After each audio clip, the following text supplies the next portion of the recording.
The phone repair technician grabbed my arm and whispered, "Ma'am, you need to cancel every card, change all your passwords, and get out of that house immediately."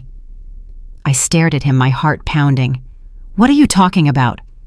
He turned the cracked screen toward me, and what I saw made my blood run cold. My own son and his wife had been planning my murder for months. They wanted my life insurance, my house, everything I had worked 65 years to build. But they made one fatal mistake. They underestimated me. And what I did next destroyed their perfect little plan forever. The phone repair technician grabbed my arm so hard it left bruises. His face was white as a sheet when he whispered, "Ma'am, you need to cancel every credit card you own. Change all your passwords tonight, and whatever you do, do not go back to that house." My heart stopped. "What are you talking about? What did you find?" He turned the cracked phone screen toward me, and the words I saw there made my blood freeze solid in my veins. Text messages between my son and his wife, discussing in horrifying detail exactly how they planned to murder me and collect the insurance money. $2 million. That was the price they put on my life. But here is the thing about being 65 years old. You have survived too much to go down without a fight. And what I did to my own son and his scheming wife after that day destroyed everything they had spent months carefully planning. Before I tell you the rest, make sure you subscribe to this channel and drop a comment telling me where you are watching from. If you have ever been stabbed in the back by someone you would have died for, this story is going to hit different. Stay with me until the end. My name is Susan Miller, 65 years old, retired history teacher from Dallas, Texas. Until 72 hours ago, I thought I was living the quiet, peaceful retirement I had earned after 38 years of teaching ungrateful teenagers about the Civil War. My husband Robert is 67, retired engineer. We have been married for 43 years, raised one son together, and built a nice little life in the suburbs. Nothing fancy. A 3-bedroom house with a garden I have been tending for 3 decades. Enough savings to travel a little, spoil some future grandkids, and not worry about money. One son, Michael, 35 years old. The day he was born, Robert held him in his arms and sobbed like a baby himself. Said he had never seen anything so perfect. We gave that boy everything. Love, education, support. We paid for his college, co-signed. His first apartment helped him buy his first car. When he struggled, we were there. When he succeeded, we celebrated. When he fell, we picked him up. 5 years ago, Michael married Emily. I am going to be honest with you. Something about that woman never sat right with me. She was 28 when they met, gorgeous, educated, working at some fancy financial consulting firm downtown. Perfect hair, perfect clothes, perfect smile that never quite reached her eyes. Robert said I was being paranoid. Just an overprotective mother who could not let go of her baby boy. Maybe. Or maybe a mother knows. The wedding was beautiful. We paid for most of it because Emily's family claimed they had money troubles. I did not mind. Michael was happy. That was enough. But Emily kept me at arm's length from day one. Never rude, just cold, distant. Like there was glass between us that I could not break through no matter how hard I tried. And slowly my son started slipping away. Sunday phone calls became monthly check-ins. Monthly check-ins became holiday obligations. I told myself it was normal. Marriage changes people. He was building his own life. I was a fool. Everything exploded last Wednesday. It was a normal morning. Robert was outside fixing the fence. I was making lunch. The doorbell rang, and when I opened it, Emily was standing there alone. This had never happened before. They always visited together. Always. She looked frantic. Her usual ice queen composure was cracking around the edges. "Susan, I am so sorry to drop by like this. Michael is out of town and I have a huge problem." She held up her phone. The screen was destroyed, spiderweb cracks covering every inch of glass. "I dropped it this morning and I have this massive presentation tomorrow. I cannot function without my phone and I have no idea where to get it fixed quickly. Michael always handles this stuff." Something softened in my chest. She needed me. Maybe this was finally our chance to bond. "I know a place," I said. "Small repair shop downtown. The owner is Tom, son of an old colleague. He is fast and reasonable." I can take it for you. Ati, Bamisita Sitsa.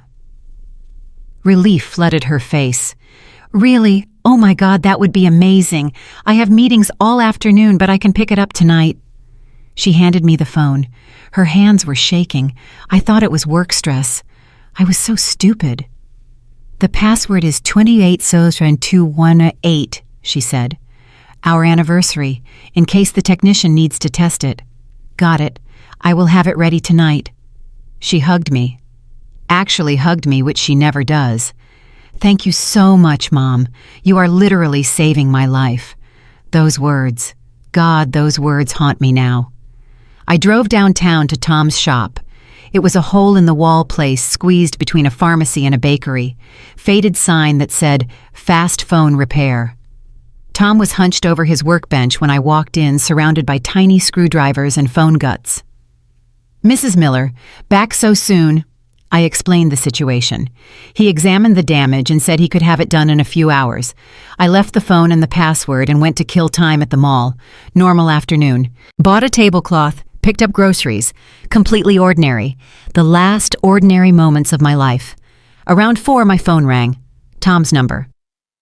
Mrs. Miller, the phone is ready. He paused. Something in his voice made my stomach drop through the floor. But I need you to come to the shop right now. There is something you have to see. Is there a problem with the repair? The repair is fine. This is something else. Please, Mrs. Miller. Come now. I broke about 6 traffic laws getting there. When I walked in, Tom was alone. His workbench had been cleared, except for Emily's phone sitting in the center like a piece of crime scene evidence. His face was gray. The friendly young man I had known for years looked like he had just witnessed a murder. Lock the door, he said. Come here. I turned the deadbolt and approached the counter on legs that felt like rubber. Tom, you are scaring me. What is going on? He ran his hands through his hair. Mrs. Miller, I was not snooping. I swear to God I was not. When I finished the repair, I turned on the phone to test the screen. A notification popped up and I saw something I could not just ignore. I could not live with myself if I did not show you. He picked up the phone, opened the Notes app, scrolled to a file labeled Plan B, and turned the screen toward me. The first thing I saw was a copied text conversation between 2 numbers. I recognized both of them instantly. My son Michael, his wife Emily, discussing how they were going to kill me. My knees gave out. I grabbed the counter to keep from hitting the floor. The room was spinning. I could not breathe. This is not real, I heard myself say. This cannot be real. I am so sorry, Tom whispered. I am so sorry. With hands shaking so badly, I could barely hold the phone. I started reading. The first message was from Michael, dated 3 weeks ago. Mom is getting more forgetful lately. This is perfect timing. The doctor is documenting everything exactly like I asked. When it happens, no one will question it. Emily's reply nearly made me vomit on the spot. Your parents are sitting on almost $2 million in life insurance plus the house. Once we liquidate everything, we can finally start fresh. I was thinking Barcelona, or maybe the south of France, somewhere they will never find us. I scrolled down. Each message was worse than the last. Michael wrote, we need to make it look natural. An accident or health emergency, something that will not trigger an investigation. Emily responded, I have been researching. Certain medication combinations can cause cardiac arrest in elderly patients, especially those with pre-existing conditions. Does your mother have anything we can work with? My son, the boy I had rocked to sleep, the boy I had taught to ride a bike, the boy whose tears I had wiped away 1,000 times, wrote back. She had breast cancer 10 years ago. Her system has never been the same. We could definitely use that. Emily replied, perfect. Start small, tiny doses over time. By the time her heart gives out, it will just look like her body finally quit. No coroner will find anything. Old people die every day. I was going to be sick. The room was tilting. My own child was planning to poison me slowly until my heart stopped, but it got so much worse. Michael had written, what about Dad? Emily's response was ice cold. He has to go too, obviously, but not at the same time. That looks suspicious. Give it 3 or 4 weeks after your mother. We can say the grief destroyed him. Happens all the time. Old men die of broken hearts and nobody bats an eye. Michael agreed. You are right. Space it out. 1 month apart, minimum. I dropped the phone, clapped my hand over my mouth. Tears were streaming down my face, and I had not even realized I was crying. Robert. My Robert. The man I had shared a bed with for 43 years. The kindest, gentlest man I had ever known. They were going to kill him too. Tom poured me a glass of water, helped me into a chair, locked the front door, and flipped the sign to closed. You need to go to the police, he said. Right now, tonight. This is conspiracy to commit murder. I shook my head, trying to think through the tornado of shock and betrayal ripping through my mind. No one will believe me. I am a 65-year-old woman with screenshots from a phone I had no business looking through. Michael has already been telling people I am losing my memory. It will be my word against theirs. The confused old mother versus the loving, concerned son. Then what are you going to do? I sat there for a long moment. My whole body was shaking. My heart was pounding so hard I thought it might explode. But underneath the fear and the grief and the white-hot betrayal, something else was rising, something cold and hard and absolutely furious. They thought I was weak. They thought I was stupid. They thought I was just a feeble old woman who would swallow whatever pills they gave her and die quietly in her sleep. They had no idea who they were dealing with. I need to gather evidence, I said, and my voice came out steadier than I expected. Real evidence, legal evidence. I need to find out how deep this goes, who else is involved, what they have already done to set this up. I pulled out my own phone and started photographing every single message, every date, every timestamp, every horrifying detail of their plan. When I was done, I had 63 screenshots documenting my son's plot to murder his own parents for money. Can you restore her phone exactly the way it was? I asked Tom. No trace that anyone went through it. He nodded. Give me an hour. Do it. She's coming to pick it up tonight. She cannot suspect anything. While Tom worked, I sat in his back office staring at the wall. How did this happen? I replayed every memory, every conversation, every moment from the past year that should have been a red flag. Michael asking about our finances. Just want to make sure you guys are set up properly, Mom. Michael asking about life insurance. Do you have enough coverage? You should really look into increasing it. Michael constantly mentioning my forgetfulness. Mom, you already told me that story. Did you forget we talked about this? Emily, have you noticed Mom seems confused lately? He had been building a case, brick by brick, creating a paper trail that would make my murder look like a tragic accident. When the old woman with dementia accidentally overdoses on her medication, nobody investigates. They just shake their heads and say, what a shame these things happen. She was getting so forgetful at the end. Tom finished the restoration. The phone looked exactly as Emily had left it. I pressed $200 into his hand. He tried to refuse. You saved my life today, Tom. Literally. Take it. He looked at me with sad eyes. What are you going to do now, Mrs. Miller? I tucked the phone into my purse and squared my shoulders. I am going to war. The drive home felt surreal. The Dallas skyline glowed orange and pink in the sunset. Beautiful. Normal. The same view I had seen 1,000 times. But I was not the same woman who had driven these streets that morning. That Susan Miller trusted people, believed the best about her family, assumed love was enough to protect her. This Susan Miller knew better. Robert was in the living room watching the evening news when I walked in. His kind face, his silver hair, his gentle eyes. 43 years of marriage, 43 years of loyalty and partnership and love, and our son wanted him dead for money. Did you get Emily's phone fixed? He asked without looking away from the TV. Yes. I could not do this. I could not tell him. How do you tell the man you have loved for 4 decades that the child you raised together wants to murder you both? But I had to. Robert. My voice cracked. "Turn off the television. I need to show you something." He looked at me then. Really looked. After 43 years, he knew every expression on my face. "Susan, what is wrong? You look like death." I sat beside him on the couch, took his hand, opened my phone to the screenshots. "Read this." I watched his face as his eyes moved across the screen.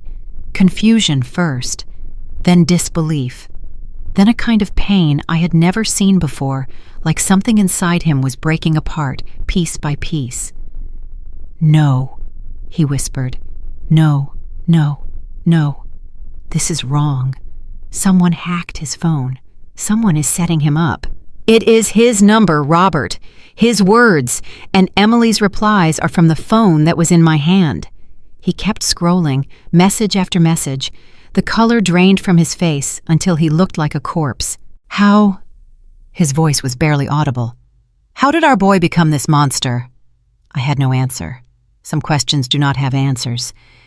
We sat there in silence for a long time, holding hands, crying. The television droned on with news neither of us heard. Finally, Robert wiped his eyes. Something changed in his expression. The grief was still there, but underneath it was steel. "What do we do?" I had been planning this since I left Tom's shop. "We have to be smart. If they realize we know, they will either speed up the timeline or disappear before we can stop them. We act completely normal while we gather enough evidence to bury them." "What kind of evidence?"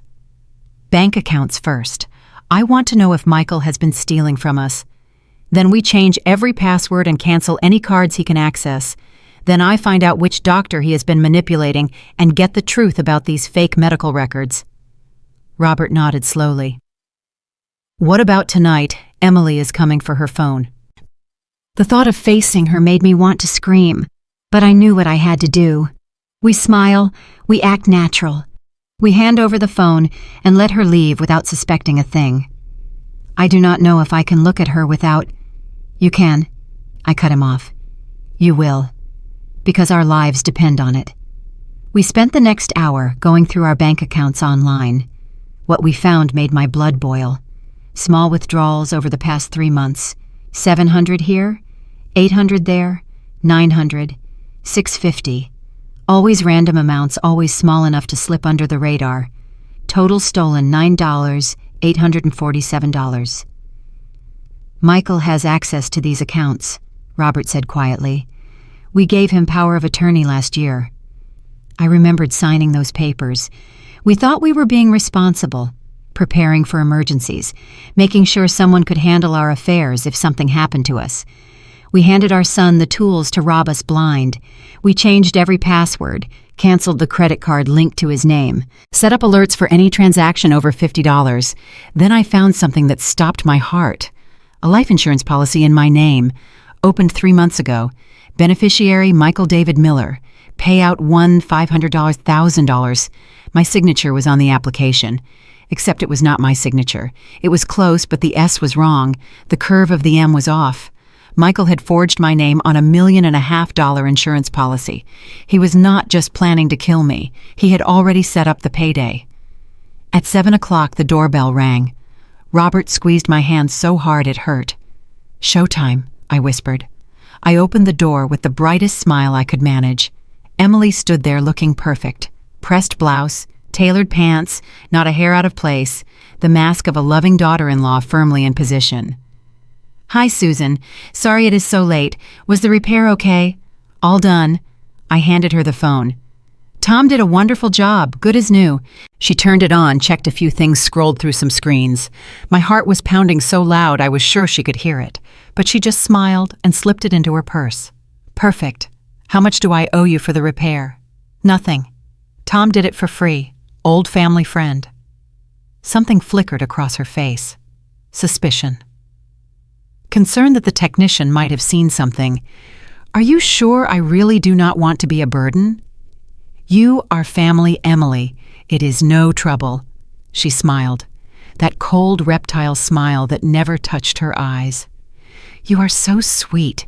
Tell Robert I said hello. Oh, and Michael was thinking we should all have dinner together this weekend. He has been feeling bad about how busy we have been lately. He misses you both so much." "I bet he does," I thought. "Wants to check if the poison is working yet." "That sounds wonderful," I said out loud. "We would love that." "Great, I will have Michael call you with details. Thank you again for saving me today." She actually hugged me. Her arms around me felt like snakes. "That is what mothers are for," I said. After she left, I closed the door and leaned against it. Every muscle in my body was trembling. Robert appeared from the living room. "Well, she does not suspect anything, but they want dinner this weekend to spend quality time with us." His jaw tightened. "Quality time, while they poison our food." Probably. That night was the longest of my life. Every sound made me jump. Every creak of the house sounded like footsteps. I checked the locks 4 times, propped a chair against our bedroom door for the first time in 43 years of marriage. At 3 in the morning, I found Robert in the kitchen, sitting in the dark, staring at nothing. "I keep seeing him as a baby," he said when I sat down across from him. "Remember how scared he was of thunderstorms? He would crawl into our bed and hide under the blankets. I would hold him and promise nothing would ever hurt him while I was there." I remembered. Where did that little boy go, Susan? How did he turn into someone who could do this? I reached across the table and took his hand. "I do not know. Maybe we will never know. But right now, we need to focus on surviving." The next morning, I called Dr. Parker's office and demanded an emergency appointment. He had been our physician for 15 years. A family friend who came to our dinner parties, who treated my cancer, who I trusted with my life. Now I needed to find out if he was part of the conspiracy to end it. The clinic was quiet when I arrived. Dr. Parker was waiting in his office, looking nervous. "Susan, this is unexpected. Michael called yesterday. He said you were refusing to come in for cognitive testing." I sat down across from him and looked him dead in the eyes.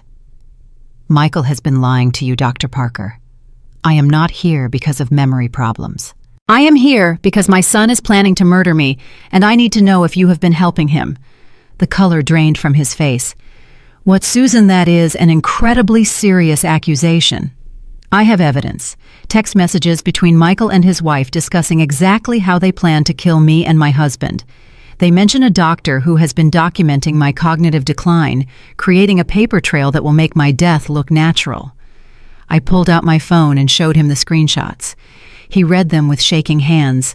By the time he finished, he looked like he might be sick. "Oh my God. Oh my God. Susan, I had no idea. Michael came to me. He seemed so concerned, so genuine. He showed me videos of you forgetting things. He said you were getting confused, disoriented. He asked me to document anything that might indicate early dementia."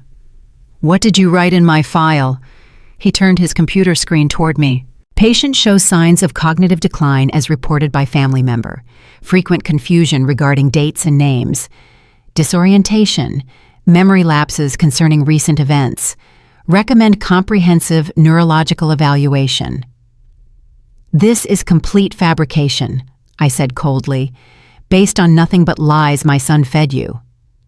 I only documented what he told me. I did not make any formal diagnosis. "You created a medical record that would explain away my murder. When I accidentally overdose or fall down the stairs, this file will be Exhibit A for why no one should investigate." He buried his face in his hands. "What do you want me to do? Print that record and sign it, then create a new file documenting that you examined me today and found absolutely no evidence of cognitive impairment." He started typing immediately. "And doctor," I added as I stood to leave, "if anything happens to me or my husband, your cooperation in this scheme will be the first thing the police investigate. I suggest you pray we survive." I left with documentation in hand. More evidence, more ammunition. But I knew Michael's web went deeper.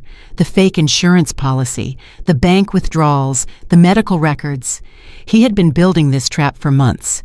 If I was going to destroy him before he destroyed me, I needed to move fast. The next stop was the bank. I walked in and asked to see the branch manager, a man named Mr. Martin, who had handled our accounts for years. "Mrs. Miller, what a pleasant surprise. What can I do for you today?" I need to review all transactions on our accounts for the past 6 months, and I need to revoke every authorization my son has to access our money. He frowned. Are you sure Michael was just here last week? He said you and Mr. Miller wanted to expand his access so he could help manage your finances. He mentioned your husband was having some health issues.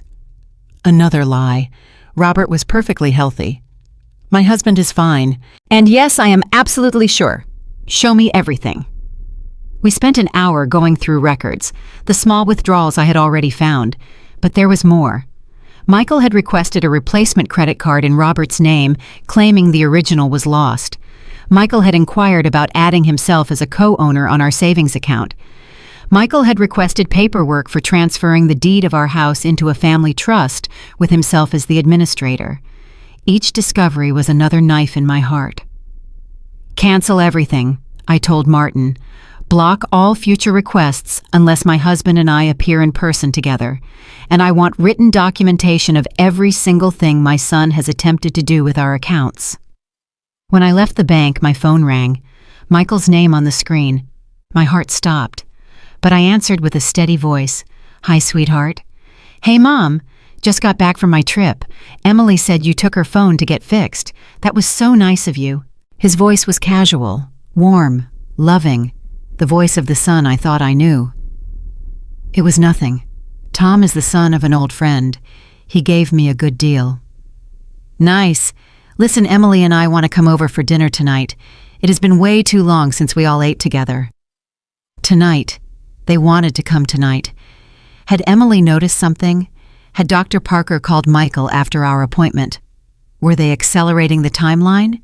That sounds lovely, I said, keeping my voice light. I will make your favorite, lasagna. Perfect. Oh, and Mom, did you ever see that memory specialist I recommended? Emily mentioned you had not made an appointment yet. He was still pushing the dementia narrative, still building his case. Actually, I saw Dr. Parker this morning. Silence on the line. Oh, what did he say? Nothing concerning, just some routine tests. He said my memory is perfectly fine. A longer pause. Huh. That is strange. He told me he was worried about early signs of Alzheimer's. Really? When did he tell you that? Last week when I called to check on you. Caught in his own lie. Dr. Parker would not have said anything of the sort without examining me first. Well, I am sure it is nothing. See you tonight, sweetheart. Around 7. Sounds good. Love you, Mom. Love you too.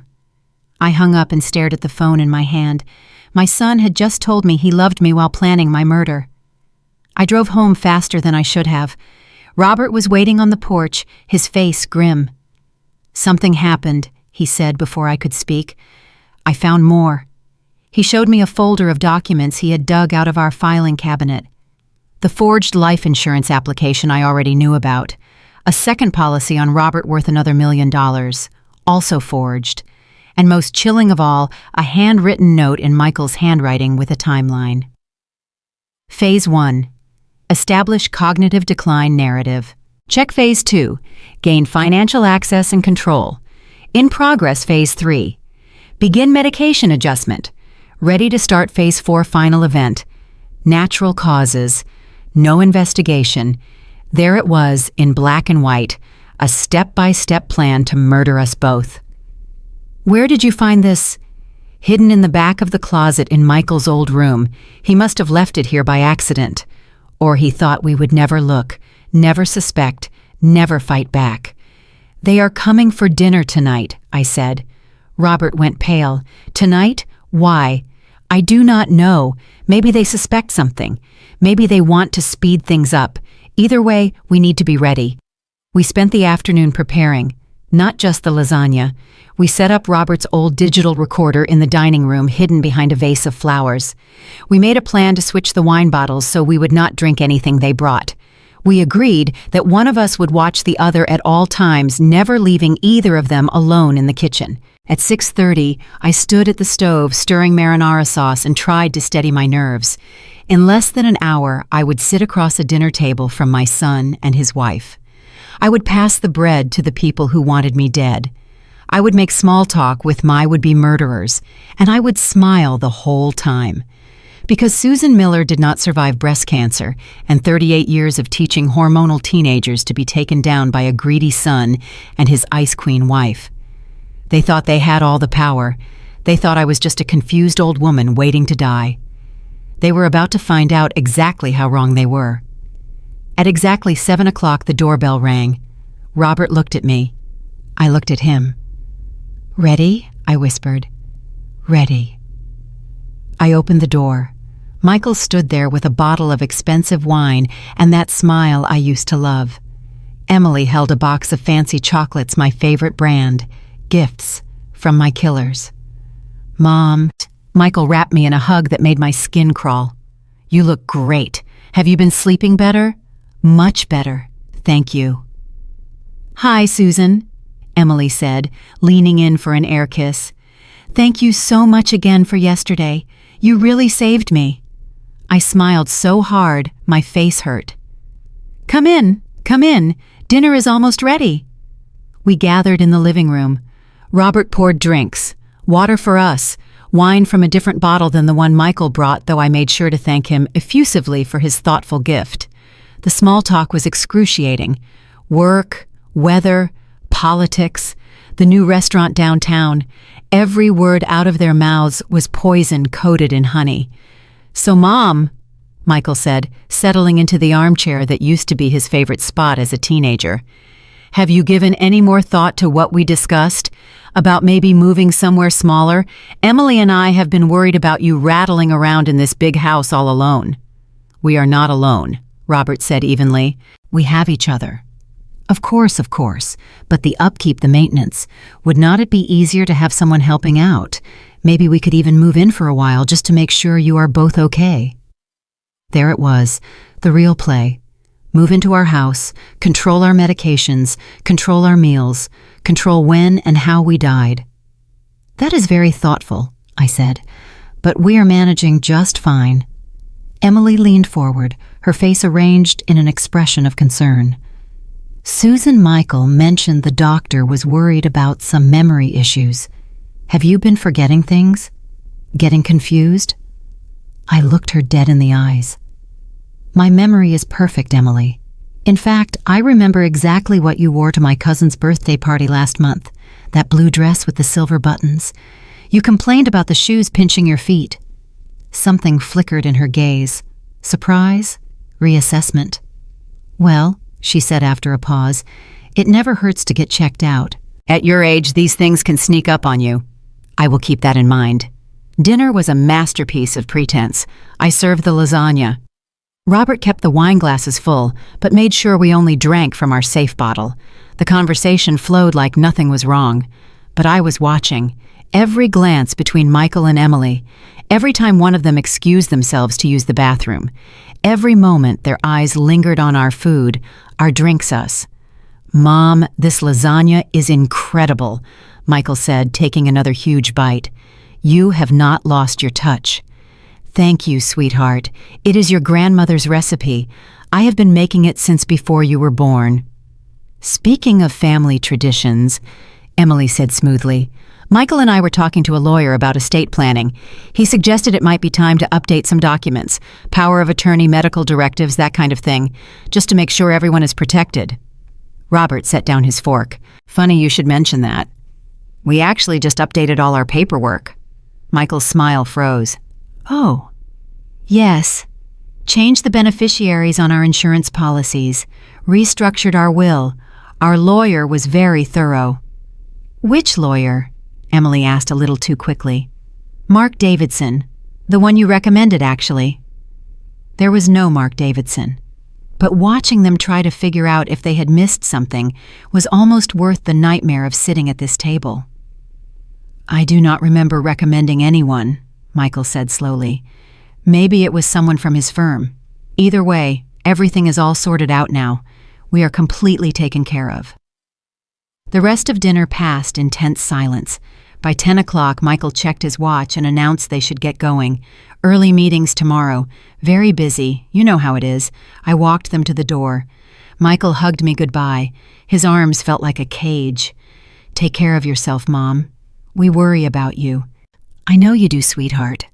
Emily smiled her frozen smile. See you soon, Susan. Count on it. I closed the door and collapsed against it. Robert was beside me in an instant, holding me up. It is done, he said. They are gone. I nodded, unable to speak. We went to the dining room and retrieved the recorder, played back the entire conversation. Nothing incriminating. They had been too careful. But every word dripped with subtext. Every suggestion about moving in, about updating documents, about my failing memory. It was all part of their plan. We were running out of time. We need help, I said. Professional help. A lawyer, maybe a private investigator. Someone who can help us build a case before they try something. Robert nodded. First thing tomorrow. That night I lay awake, staring at the ceiling. My son wanted me dead. The boy I had given life to wanted to take mine. For money. For convenience. Because I was old and in the way. But here is what Michael did not understand. I had survived too much to die like this. Cancer. Loss. Decades of challenges that would have broken weaker people. I was not going to be a victim. I was not going to swallow his poison and fade away quietly. I was going to fight. And when I was done, Michael and Emily would learn exactly what happens when you underestimate a mother who has nothing left to lose. The clock was ticking, and somewhere across town, my son and his wife were probably already planning their next move. They thought they were in control. They thought they had already won. They had no idea what was coming. The next morning came too fast. I had barely slept 3 hours, and every one of those hours was filled with nightmares. Michael's face, Emily's cold smile, the sound of dirt hitting a coffin. Robert was already awake when I opened my eyes. He was sitting on the edge of the bed staring at the wall. I called Laura Bennett, he said without turning around. Criminal and family law attorney. She can see us at 9. I looked at the clock. 7:30.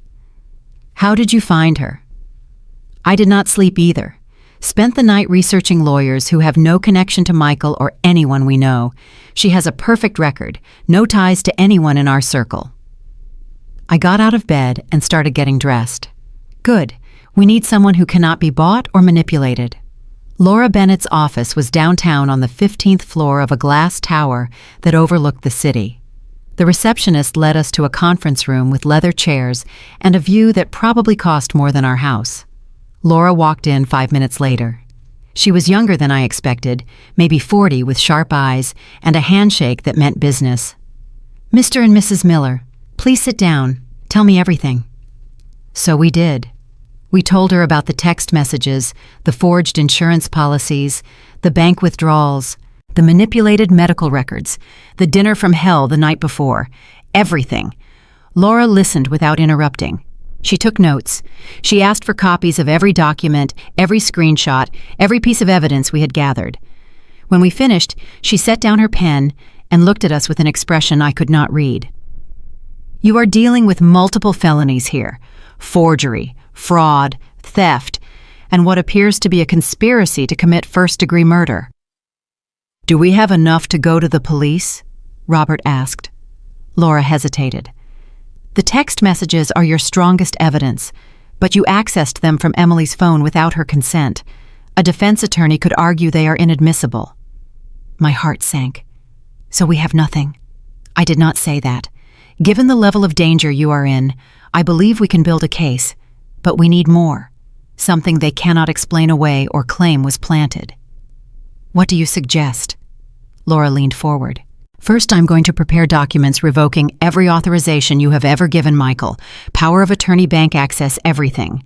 I will also file a notarized statement confirming that you are both mentally competent, which directly contradicts the narrative he has been building.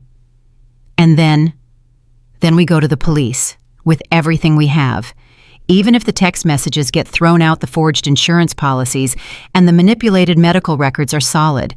Combined with the pattern of behavior, it should be enough to open an investigation. Robert squeezed my hand. What about our safety? They were at our house last night.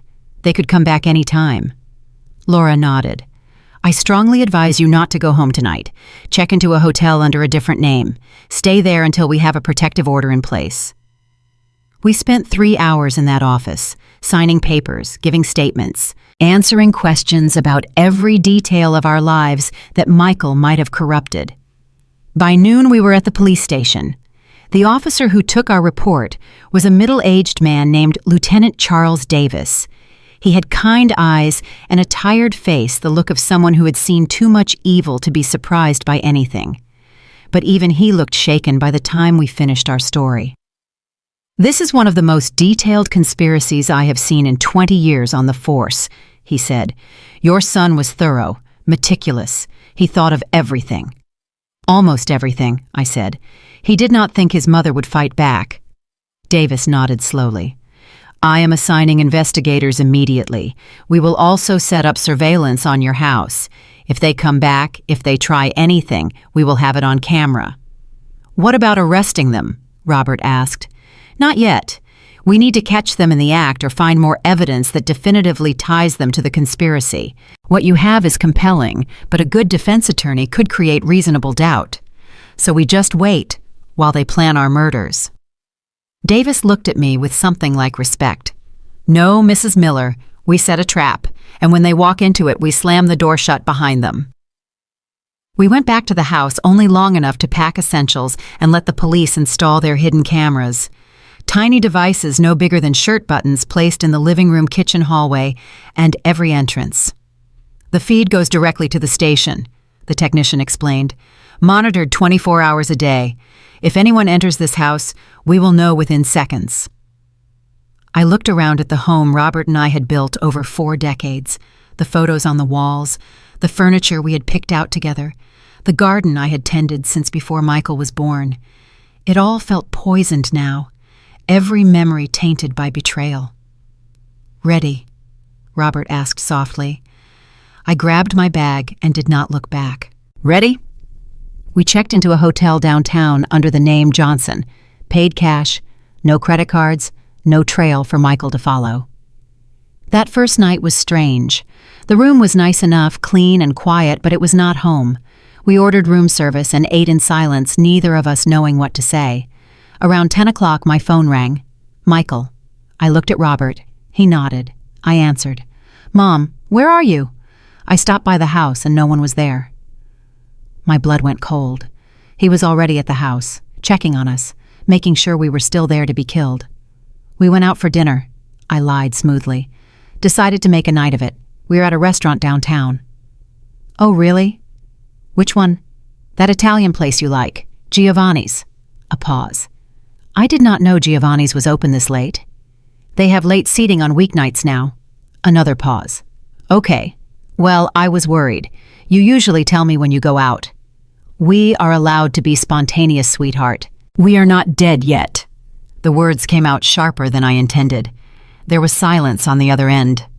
"Right," Michael said finally. "Of course. I just worry about you, that is all." "I know you do, son." "Call me when you get home. It might be late." "That is fine. I want to know you are safe." I wanted to scream. I wanted to reach through the phone and shake him and ask what happened to my little boy, the one who used to be afraid of thunderstorms, the one who used to make me Mother's Day cards out of construction paper and glitter. Instead, I said, "Good night, Michael." "Good night, Mom. Love you." I hung up and threw the phone on the bed like it was on fire. Robert put his arm around me. "You did good." He was at the house, Robert, checking on us. "I know. What if he finds the cameras?" "He will not. The police said they are virtually invisible." I wanted to believe him, but I could not shake the feeling that we were running out of time. The next 3 days were a blur of waiting and watching. The police monitored our house around the clock. We stayed in the hotel, afraid to go anywhere Michael might see us. On the 4th day, Lieutenant Davis called. "Mrs. Miller, we got something big. You need to come to the station right now." We were there in 20 minutes. Davis was waiting in a monitoring room lined with screens. His face was grim. We caught him. He pressed play on a video file. On the screen, I watched my son enter our kitchen. It was time-stamped 2 nights ago around midnight. He was carrying a plastic shopping bag. He looked around carefully, making sure no one was there. Then he went to work. First, he opened the cabinet where we keep our medications. He pulled out several pill bottles, examined the labels, then took out a small vial from his bag. He mixed something into each bottle, shaking them to distribute the contents evenly. Then he opened a bottle of wine from our rack. The expensive one he had given us at dinner. He poured a white powder into it, swirled the bottle, and put it back exactly where he found it. Finally, he pulled out a small device and attached it under the kitchen table, a microphone. He wanted to listen to us even as he killed us. I watched in horror as my son calmly and methodically prepared to murder his own parents. Robert gripped my hand so hard I thought he might break my fingers. Neither of us could speak. "We have more," Davis said. "When we searched Michael and Emily's apartment this morning, we found evidence of a planned escape. Plane tickets to Spain for next week, thousands in cash, a list of everything they planned to do after you were dead." I finally found my voice. "What was in the bottles? What did he put in our medication?" "Lab results just came back. Oleander extract. In high enough doses, it causes cardiac arrest. Impossible to detect unless you are specifically looking for it." The room spun. I had to grab the edge of the table to keep from falling. "He was going to give us heart attacks," I whispered. "Make it look natural." "That was the plan, but it gets worse, Mrs. Miller." Davis hesitated. "We ran additional tests on some hair samples from your last doctor visit. There were traces of oleander already in your system." I stared at him. "He has been poisoning you for months, small doses building up over time. That is why you have been feeling tired, why you could not sleep, why you felt confused sometimes. It was not age or stress. It was your son slowly killing you." Robert made a sound like a wounded animal. I turned to see him hunched over face in his hands, shoulders shaking. I had no tears left, just a cold, terrible clarity. "Where is Michael now?" "In custody. We arrested him and Emily this morning at their apartment. They tried to run when they saw the police cars, but they did not get far." "I want to see him." Davis looked surprised. "Mrs. Miller, I am not sure that is a good idea. I need to look him in the eye. I need to understand." After a long moment, Davis nodded. "Follow me." The interrogation room was small and cold. A metal table, 2 chairs, a one-way mirror on one wall. I sat down and waited. The door opened. Michael walked in wearing handcuffs and an orange jumpsuit. His hair was messy. His face was pale. He looked like he had aged 10 years overnight. When he saw me, his expression crumbled. "Mom, I can explain." "Explain what?" My voice was steady, cold. "Explain how you forged my signature on insurance policies worth millions. Explain how you manipulated my doctor into documenting a cognitive decline I never had. Explain how you poisoned me for months, waiting for my heart to give out." "It was not supposed to go this far." "How far was it supposed to go, Michael?" "Until I was dead. Until your father was dead. Until you and Emily were sitting on a beach in Barcelona spending our life insurance." He looked at the table, could not meet my eyes. "Emily started it. It was her idea. She said we deserved more, that we should not have to wait for you to die naturally. At first I said no, but she kept pushing. She showed me how much money we could have. She made it seem reasonable. Is that what you were going to say? She made it seem reasonable to murder your own parents. I was not thinking straight. She manipulated me." I laughed, a bitter, broken sound. "You are still lying, even now. I saw the messages, Michael. You were not some innocent victim. You planned the timeline. You picked the poison. You stood in my kitchen and contaminated my medication with your own hands." He finally looked up. His eyes were wet. "I am sorry, Mom. I am so sorry." "Are you sorry you tried to kill us, or are you sorry you got caught?" He did not answer. I leaned forward, studying the face I had loved for 35 years, trying to find something, anything that resembled the son I raised. "When you were 5 years old, you were terrified of the dark. Every night you would crawl into our bed and hide under the covers. I would hold you and tell you monsters were not real, that nothing could hurt you while I was there." A tear rolled down his cheek. "I was wrong," I continued. Monsters are real. I just never imagined I would raise one. I stood up. Wait, Mom, please. I stopped at the door but did not turn around. I will make sure you have a good lawyer. Your father and I will pay for your defense. That is the last thing we will ever do for you. Mom, please, can we talk? Can we try to? There is nothing left to talk about, Michael. You killed the son I loved a long time ago. I do not know who you are anymore. I walked out. In the hallway, Robert was waiting. His eyes were red, but his jaw was set. Is it done? It is done. We walked out of the police station into the bright Dallas sunshine. The world looked exactly the same as it had a week ago. Cars honked, people rushed by, life went on. But for us, nothing would ever be the same. We went back to the hotel and sat on the bed in silence for a long time. Finally, Robert spoke. Do you remember when he was born? I held him in my arms and promised I would protect him from everything. I said I would teach him to be a good man. You did everything right, Robert. We both did. Then how did this happen? I had no answer. Maybe some questions do not have answers. Maybe some people are just born with something broken inside them, something no amount of love can fix. What do we do now? Robert asked. I took his hand. We survive. We heal. We start over. Is that possible? After everything?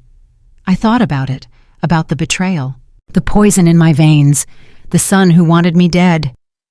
I do not know, I admitted, but we have to try. The next few weeks were a whirlwind of court appearances, depositions, and media attention. The story had leaked somehow, and suddenly our faces were everywhere. The parents whose son tried to kill them for money, reporters camped outside our hotel. Our phone rang constantly with interview requests we always declined. But there was more to uncover. Lieutenant Davis called one morning with news that made my blood run cold all over again. Mrs. Miller, our investigators found something about Emily, something big. What is it? Her real name is not Emily, it is Carolina Sanders, and this is not the first time she has done this. He told me about an old newspaper article from a small town in Georgia. 5 years ago, an elderly man named Harold Sanders died under mysterious circumstances. His niece Carolina inherited his entire estate. Police suspected poisoning, but could never prove it. The suspected toxin oleander. She killed before, I whispered. It appears so. We have reopened the investigation into her uncle's death. And Mrs. Miller, we found a journal in her apartment. She documented everything. Not just your murder, but her uncle's too. And she was planning to kill Michael after she got the money. My head was spinning. She was going to kill Michael. According to her journal, yes, he was just a tool to get access to your assets. Once you were both dead and the estate was settled, she was going to stage an accident for him too. Then she would disappear with everything. My son had been a pawn, a fool who thought he was a partner but was really just another victim waiting to happen. I should have felt satisfaction, maybe even a little sympathy for Michael, but all I felt was empty. Emily's plea deal was immediately revoked. She was now facing multiple murder charges in 2 states. Her trial would take years, and when it was over, she would never see freedom again. Michael's trial was scheduled for 3 months later. Despite everything, Robert and I hired him the best defense attorney we could find. Not because he deserved it, but because even after everything, we could not completely stop being his parents. The trial lasted 2 weeks. I testified on the 3rd day, stood in front of a packed courtroom and told the whole story. The phone repair shop, the text messages, the poison, the betrayal. Michael sat at the defense table the entire time, unable to look at me. The prosecution played the surveillance video. The entire courtroom watched in horrified silence as my son methodically contaminated our medications. The defense tried to argue diminished capacity, said Emily had manipulated him, said he was a victim too. The jury did not buy it. Guilty on all counts. Attempted murder, conspiracy, fraud, forgery. The judge sentenced him to 45 years. I watched them lead my son away in handcuffs. He turned at the last moment and looked at me. His face was a mask of pain and regret. "I am sorry, Mom," he mouthed. I did not respond. Some things cannot be forgiven. Some wounds never heal. After the trial, Robert and I sold the house. We could not live there anymore. Every room held memories that had turned to ash. We moved to a small apartment downtown, different neighborhood, different life. For months, I woke up every night in a cold sweat, nightmares about poison and betrayal and the son I lost.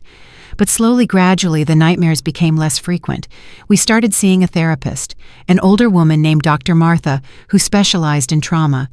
She helped us understand that what happened was not our fault, that we could not have prevented it, that some people make choices that cannot be explained or excused. "You did not fail as parents," she told us. "Michael failed as a human being. Those are two very different things." And it helped. Not completely, but enough. 6 months after the trial, a letter arrived, handwritten, from prison. "Michael, Robert wanted to burn it without reading, but something made me open it. Mom and Dad, I know you probably do not want to hear from me. I do not blame you. What I did was unforgivable. I am not asking for forgiveness. I do not deserve it. But I need you to know something. Every day in here, I think about who I used to be. The little boy who was scared of the dark, the teenager who made you proud at graduation, the man who should have been better. I do not know when I lost my way. I do not know when the man you raised turned into the monster who tried to hurt you.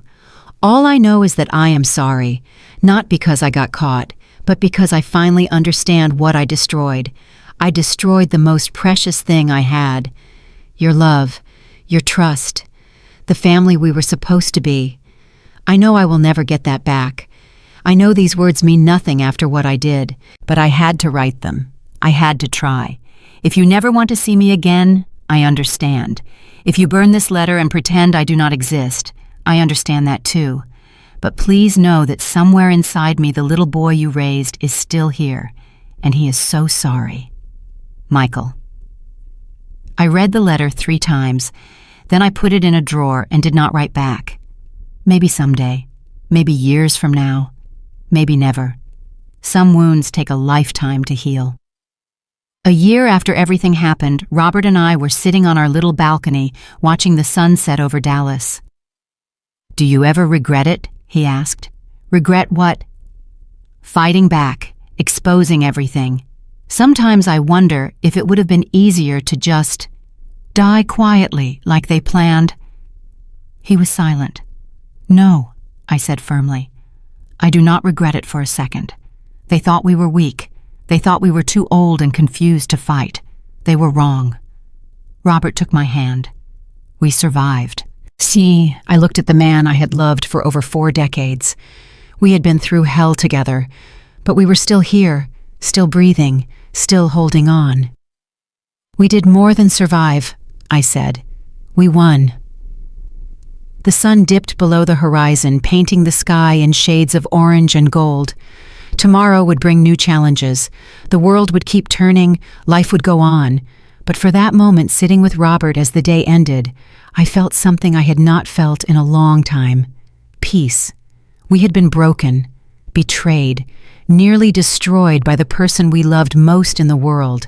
But we had not let the darkness consume us, and that was the greatest victory of all. That peace Susan felt on the balcony lasted exactly 3 weeks. She was in the kitchen making coffee when her phone buzzed with a text from an unknown number. She almost ignored it. Ever since the trial, she had been getting messages from strangers, some supportive, some cruel, some just curious about the mother whose son tried to kill her. But something made her look. The message was simple, 5 words that made her blood turn to ice. "Emily escaped last night. Run." Susan dropped her coffee mug. It shattered on the floor, sending hot liquid splashing across her feet. She did not feel it. "Robert!" she screamed. "Robert, get in here now!" He came running from the bedroom, still in his pajamas. "What happened? What is wrong?" She showed him the phone. His face went white. "Who sent this?" "I do not know. Unknown number." Robert grabbed the remote and turned on the news. They flipped through channels until they found it. Breaking news banner across the bottom of the screen. Female prisoner escapes during hospital transport. Considered extremely dangerous. Emily's mugshot filled the screen. "Oh, God," Susan whispered. "Oh, God, oh, God, oh, God." Robert was already on his phone dialing Lieutenant Davis. Susan could hear it ringing. Once, twice, 3 times. "Davis here. Lieutenant, this is Robert Miller. We just saw the news about Emily. What the hell happened?" A long pause. "Mr. Miller, I was just about to call you. Emily was being transported to a hospital for a medical emergency, appendicitis supposedly. During the transfer, she overpowered a guard and escaped. We have every officer in the city looking for her." "She is coming for us," Susan said loud enough for Davis to hear. "You know that, right? She is going to finish what she started." "We do not know that for certain." "The hell we do not! She killed her uncle. She tried to kill us. She was planning to kill Michael. The woman is a psychopath and now she is loose." "I am sending officers to your location right now. Do not leave your apartment. Do not open the door for anyone you do not recognize. We will have someone there in 15 minutes. 15 minutes is a long time when a murderer is on the loose. "I know. I am sorry. Just stay put and stay safe." Robert hung up and looked at Susan. Neither of them spoke. They did not need to. They were both thinking the same thing. Emily knew where they lived. Emily had resources. Emily had nothing left to lose. And Emily was coming. Susan moved first. She went to the bedroom closet and pulled out the lockbox they kept on the top shelf. Inside was a handgun Robert had bought 2 months after the trial. Neither of them had ever fired it. They had hoped they never would. She checked the chamber. Loaded. "What are you doing?" Robert asked from the doorway. "What does it look like I'm not sitting here waiting to be slaughtered?" "Susan, the police said to stay put." "The police also let a convicted murderer escape during a hospital transfer. Forgive me if I do not have complete faith in their competence." Robert did not argue. He knew that look in her eyes.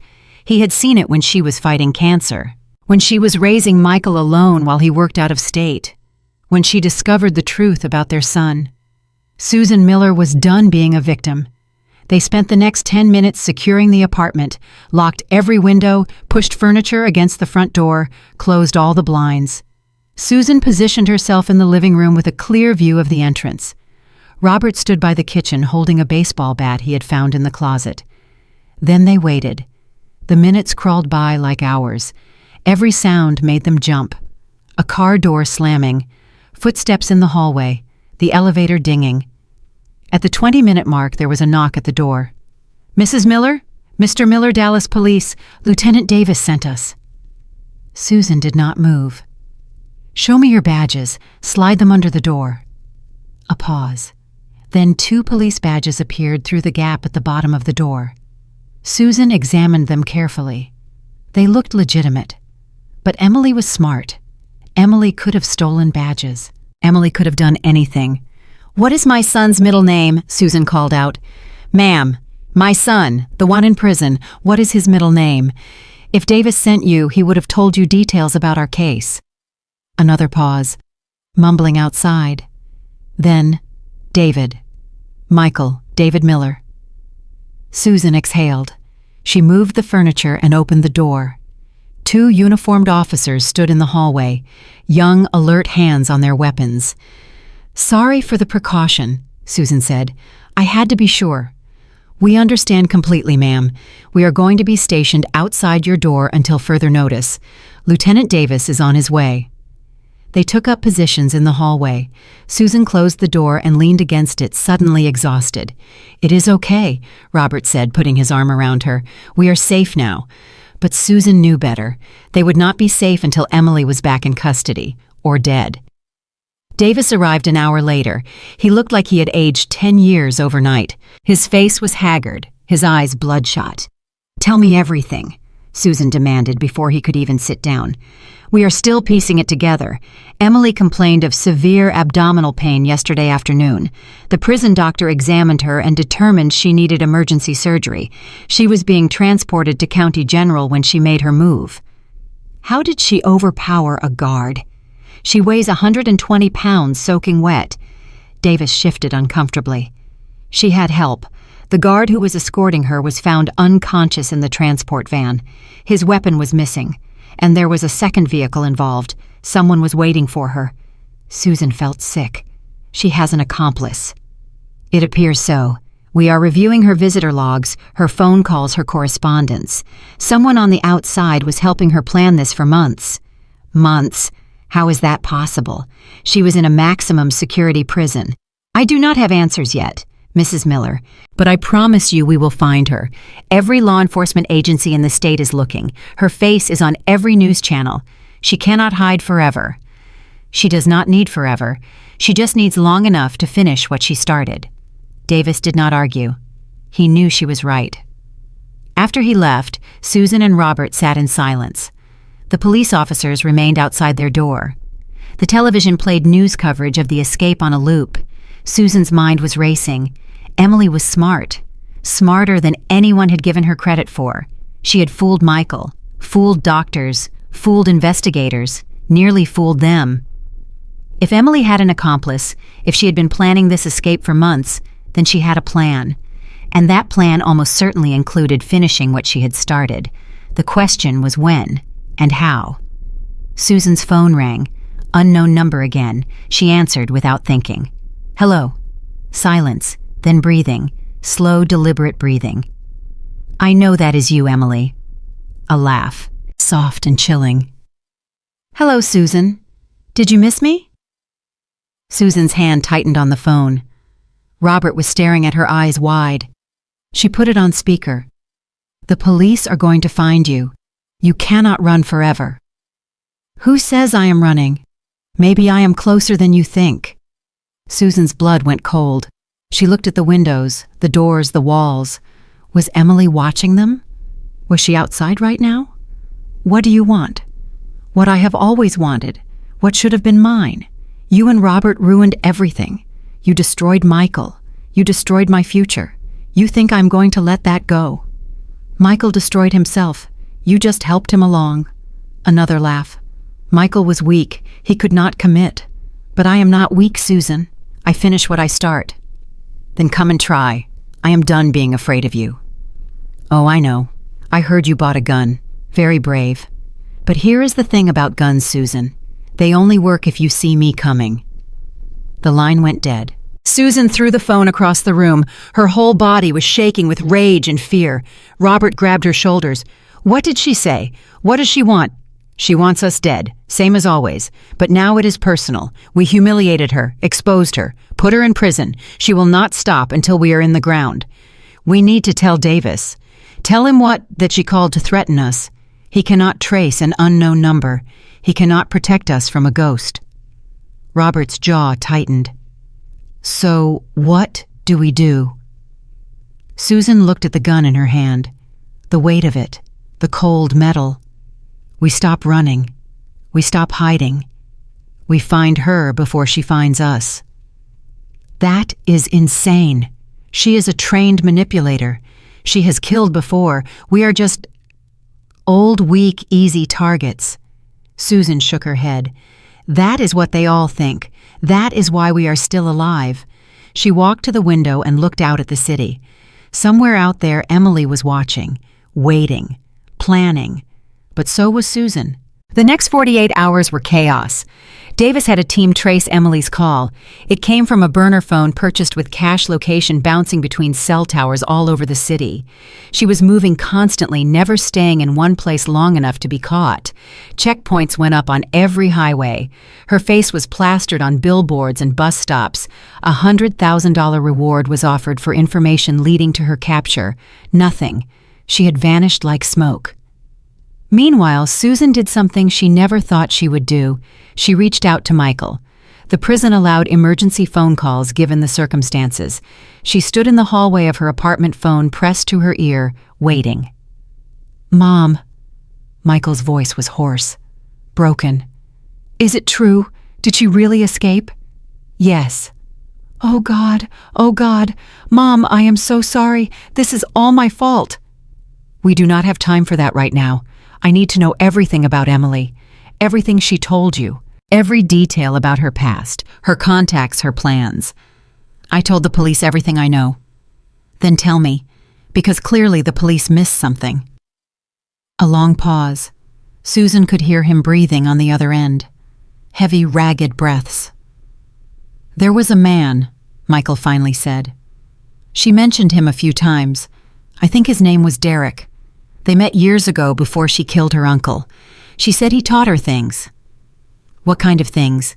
"How to disappear, how to create new identities, how to get away with—" He trailed off.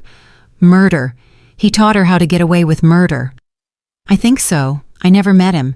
But she talked about him like he was some kind of mentor, said he was the only person who ever really understood her." Susan's mind was racing. Derek. A name, a connection, something real. What else? "She has a storage unit, somewhere downtown. She made me rent it under my name a couple years ago. Said it was for old furniture. I never questioned it." "Do you remember the address?" "No, but the rental agreement should be in my email. I can give you the password." Susan wrote it down. "Anything else? Anything at all?" Michael was quiet for a moment. "She used to say something weird. When we were planning everything, she said she always has a backup, a plan C, in case plan B fails. Plan B was the notes on her phone, the ones I found." "Yeah. So if that was plan B, she has something else, something we never found." Susan felt a chill run down her spine. Emily always had a backup, always thinking 3 steps ahead, always ready to adapt. "Michael, if she comes for us—" "She will. I know her, Mom. She will not stop.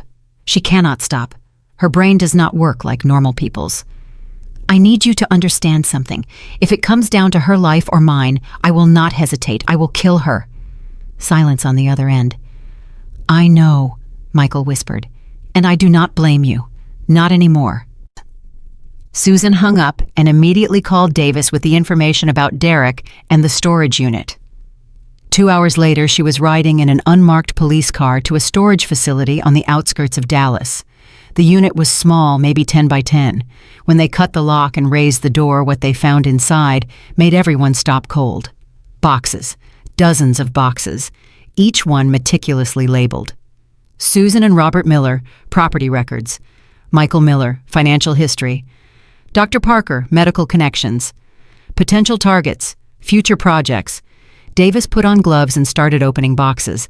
Inside were files, research, photos, years' worth of surveillance and planning. "She did not just target you," Davis said, his voice hollow. "She has files on at least a dozen other people, elderly couples mostly, wealthy, isolated, vulnerable." Susan looked at the wall of boxes and felt her knees go weak. They were just one name on a list, one project among many. This is not a woman. This is a machine. "There is more." An officer called from the back of the unit. "You need to see this." They moved deeper into the storage space. In the far corner, hidden behind boxes, was a small desk with a laptop computer and a corkboard covered in photos. Photos of Susan.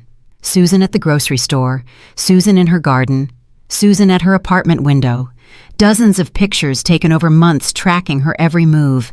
And in the center of the board, a single photo of Susan sleeping in her bed, taken through her bedroom window. Time-stamped 3 days ago, she had been inside their building, inside their perimeter, watching them while they slept. "Get them out of that apartment," Davis barked into his radio. "Now! Move them somewhere secure. She has been watching them the whole time." Susan barely heard him. She was staring at the photo of herself sleeping, defenseless, unaware. Emily could have killed her any time she wanted, but she had not. She was waiting, playing, enjoying the fear. That ended now. They moved Susan and Robert to a safe house that night, an unmarked building on the west side of the city, guarded around the clock by armed officers. But Susan knew it would not be enough. Emily had proven she could get past security, past locks, past police. She was a ghost who walked through walls. The only way to stop her was to draw her out. "I want to make a statement," Susan told Davis the next morning. "On television, directly to Emily." "Absolutely not. You would be painting a target on yourself." "There is already a target on me. I want her to know I am not afraid. I want her to know I am coming for her." Davis shook his head.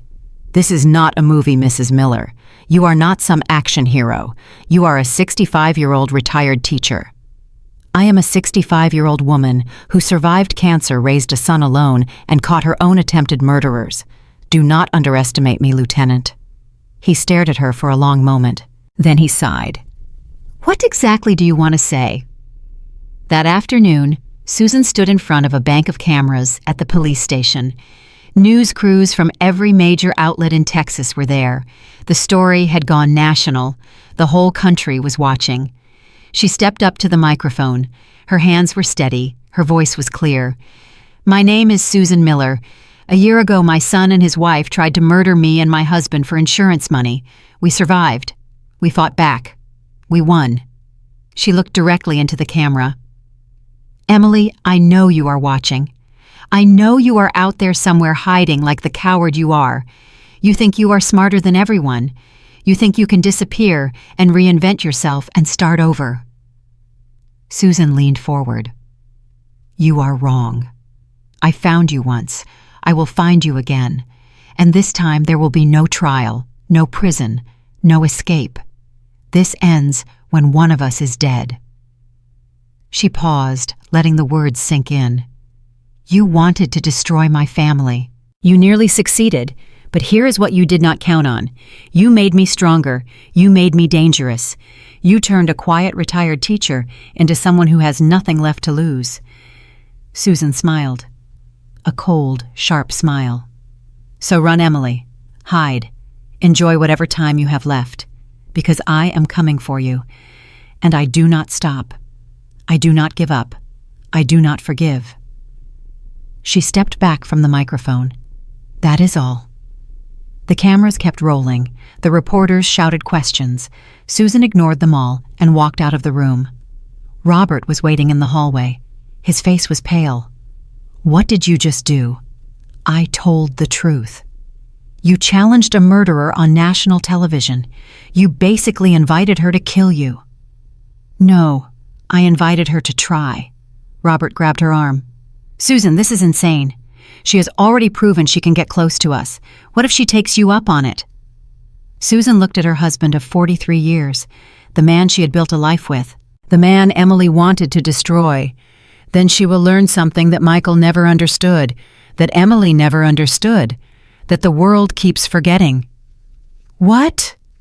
Susan's eyes were hard, determined, absolutely certain. Old does not mean weak, and a mother protecting her family is the most dangerous thing on earth. That night, Susan lay awake in the safe house staring at the ceiling.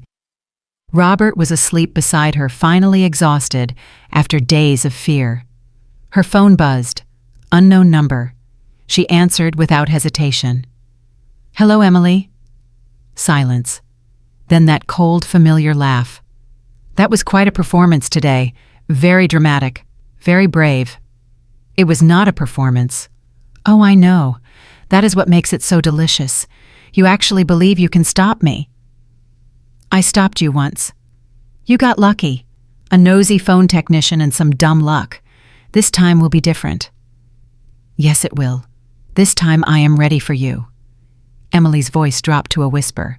"Do you know what I did to my Uncle Susan? Do you really know?" Susan said nothing. "I made him trust me first. I spent years being the perfect niece, kind, helpful, loving. He changed his will 3 times each time, giving me more. By the end, he thought I was the only person in the world who truly cared about him. And then you poisoned him. I set him free, just like I was going to set you free, but you ruined it. You took everything from me." Susan's grip tightened on the phone. "You took everything from yourself. You made choices. You destroyed lives, and now you will pay for it." "Maybe, or maybe you will." The line went dead. Susan set down the phone and looked out the window at the dark city below. Somewhere out there, Emily was waiting, planning, preparing. But so was Susan. This was not about survival anymore. This was about justice, about ending the threat once and for all. Emily thought she was the predator. She was about to find out she was the prey. 3 days passed with no sign of Emily. 3 days of waiting, watching, wondering when she would strike. Susan barely slept. Every time she closed her eyes, she saw Emily's face. That cold smile, those dead eyes, The woman who had turned her son into a monster and nearly destroyed everything she loved. On the fourth day, Lieutenant Davis called with news. "We found Derek." Susan sat up straight. "Where?" "Dead. Body was discovered in an abandoned warehouse on the south side. He had been there for at least a week, shot twice in the chest. Emily killed him." "That is our assumption. She used him to plan her escape, then eliminated the only person who could identify her contacts." Susan's stomach turned. Emily was cleaning house, cutting loose ends, getting ready for her endgame. "What about the investigation? Any leads on where she might be?" Davis hesitated.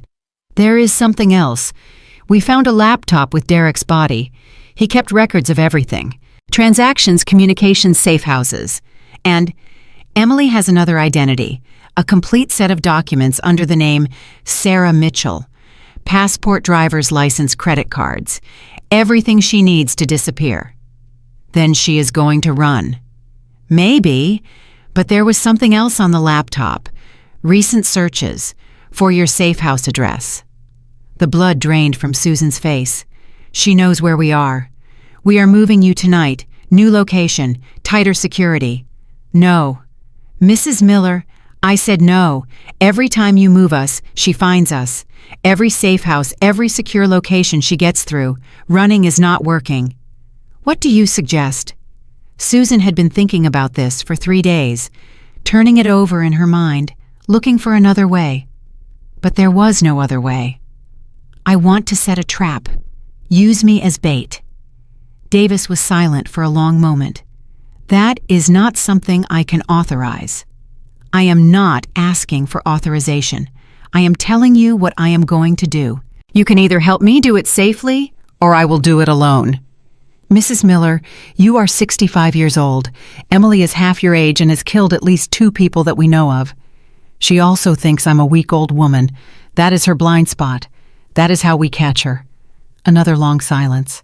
Susan could hear Davis breathing on the other end, processing, calculating. "What exactly did you have in mind?" Susan told him. The plan was simple. Susan would return to her original apartment, the one Emily had been watching, the one with the photo of her sleeping. She would make herself visible, predictable, an easy target, but the apartment would be wired with cameras and sensors. Undercover officers would be stationed in every surrounding unit. A SWAT team would be on standby 3 blocks away. When Emily came, they would be ready. Robert refused to let her do it alone. "Absolutely not. You are not using yourself as bait without me there." "Robert, this is dangerous. If something goes wrong, then we go down together. 43 years, Susan. I am not letting you face this alone." She wanted to argue, wanted to protect him, but she saw the look in his eyes, the same stubborn determination she had fallen in love with all those years ago. Together, then. They moved back into the apartment on a Tuesday afternoon. The police had already set up surveillance, hidden cameras in every room, motion sensors on every window and door, officers disguised as maintenance workers, delivery drivers, and random pedestrians on the street below. Susan and Robert went through the motions of normal life, cooking dinner, watching television, going to bed at their usual time. But Susan did not sleep. She lay in the dark with her gun under her pillow waiting. The first night passed without incident, so did the second. By the third night, Susan was starting to doubt the plan. Maybe Emily was smarter than they thought. Maybe she had seen through the trap. Maybe she had already fled the country with her fake identity. Then at 3 a.m, her phone buzzed. Unknown number. She answered. "Brave of you to come back here," Emily said. "Stupid, but brave. I knew you could not resist." "Oh, I can resist. I have been watching you for 3 days, counting the cops, mapping the exits. You think I do not know this is a trap?" Susan's heart was pounding. "Then why are you calling?" "Because I want you to know something. All those officers, all that surveillance, it is not going to save you. I can wait. I can wait as long as it takes, and the moment they get bored, the moment they pull back, I will be there." "Then we have nothing left to talk about." "Actually, we do. I have a proposal." Susan sat up in bed. Robert stirred beside her, waking up. "What kind of proposal?" "Meet me. Just you and me. No cops, no husband, no backup. We end this face to face. Why would I do that? Because I have something you want. Information about Michael. Things he never told you. Things that will make you understand why he did what he did. Susan's grip tightened on the phone. Michael is in prison. Whatever he did, whatever secrets he has, it does not matter anymore. Does not it? You never wondered why your perfect son turned into a murderer. You never asked yourself what you missed. I know what happened. You manipulated him. Emily laughed. Is that what you tell yourself? That poor, innocent Michael was just a victim of my evil influence? He made choices. I know that. He made choices long before he met me, Susan. I just showed him what he was already capable of. Susan felt something cold crawling up her spine. What are you talking about? Meet me, and I will tell you everything. All the secrets Michael has been hiding since he was a teenager. All the things you never knew about your precious son. You are lying, trying to manipulate me. Maybe. Or maybe I am the only one who ever told you the truth. Think about it, Susan. You have 24 hours. The line went dead. Susan sat in the dark staring at the phone. Robert was fully awake now.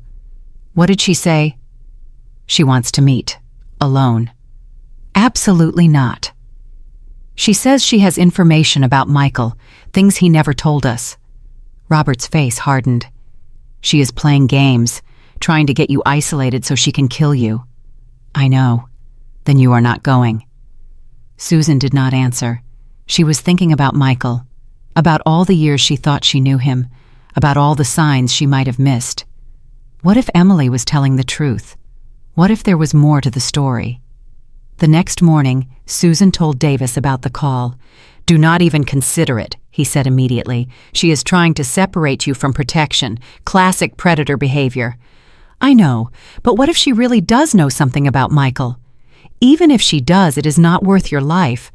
Michael tried to kill me. He poisoned me for months, and I still do not understand why. Not really. I need to know, Lieutenant.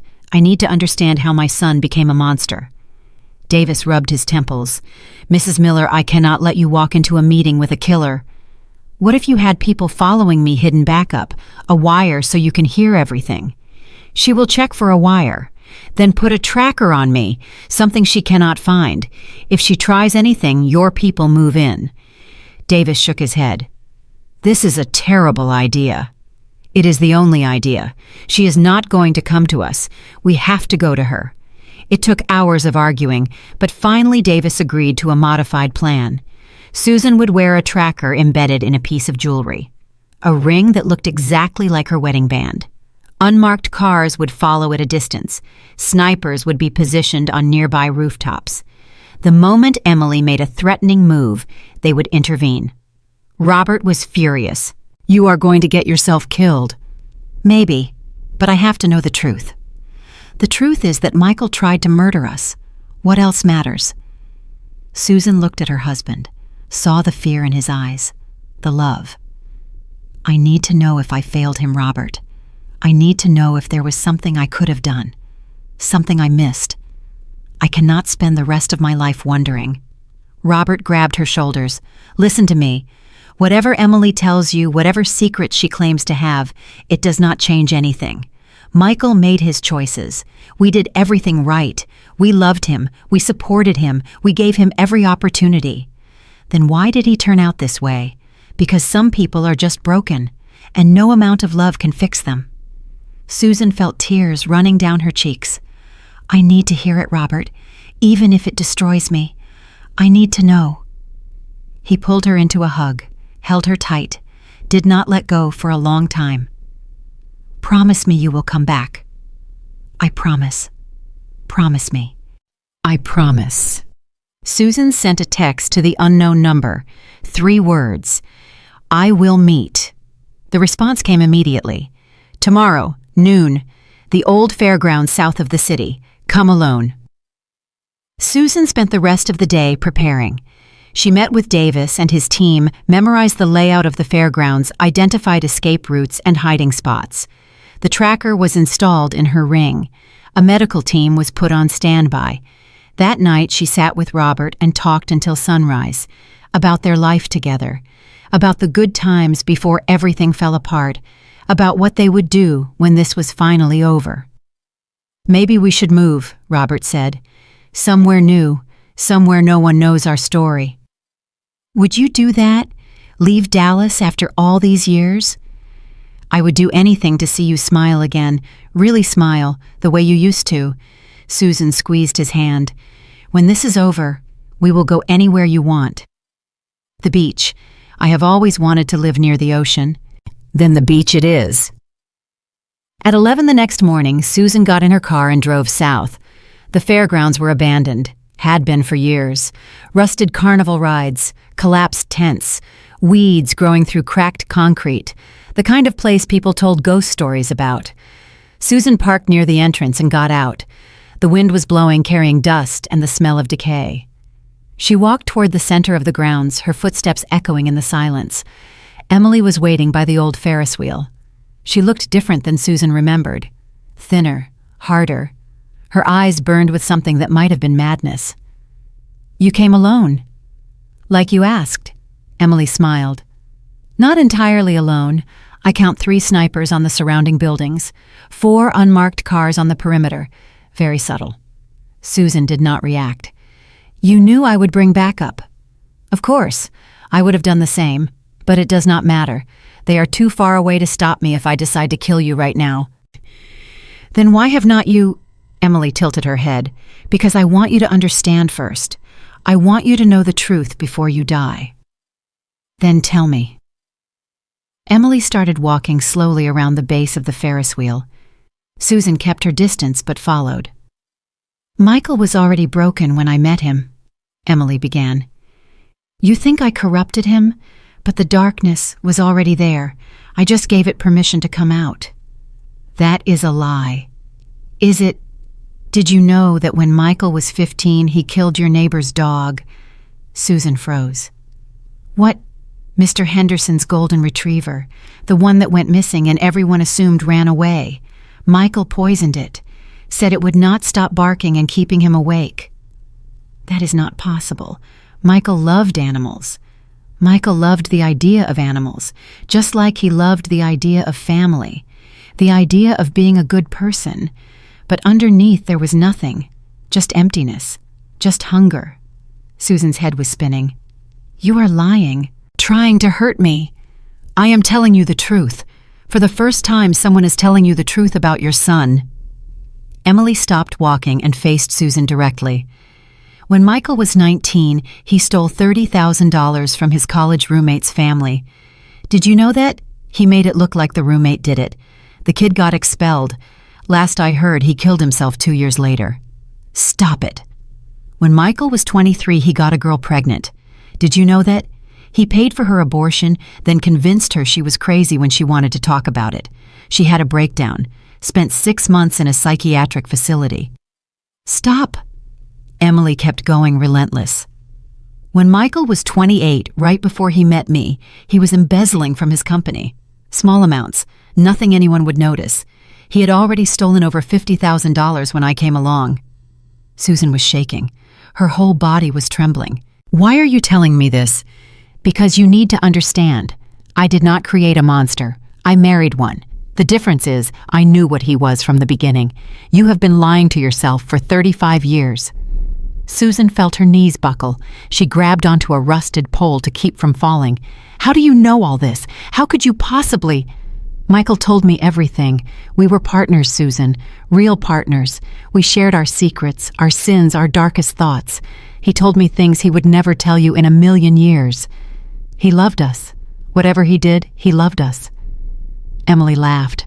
A cold, cruel sound. "Love Michael does not know what love is. He knows performance. He knows how to say the right words, make the right faces, play the right role. But inside there is nothing. He is a void, wrapped in human skin." Susan looked up at Emily, saw something in her eyes she had not expected, not triumph, not cruelty, something almost like recognition. "It takes one to know one does not it." Emily's smile flickered. "Maybe. You saw yourself in him. That is why you chose him." I saw potential. Someone who could keep up with me. Someone who would not flinch at what needed to be done. But he did flinch. When you told him you were going to kill him after you got the money he must have. Emily's face changed. What? Your journal. The police found it. You were going to kill Michael once you had everything. Use him, then dispose of him like you did with your uncle, like you did with Derek. Something dangerous flickered in Emily's eyes. You read my journal.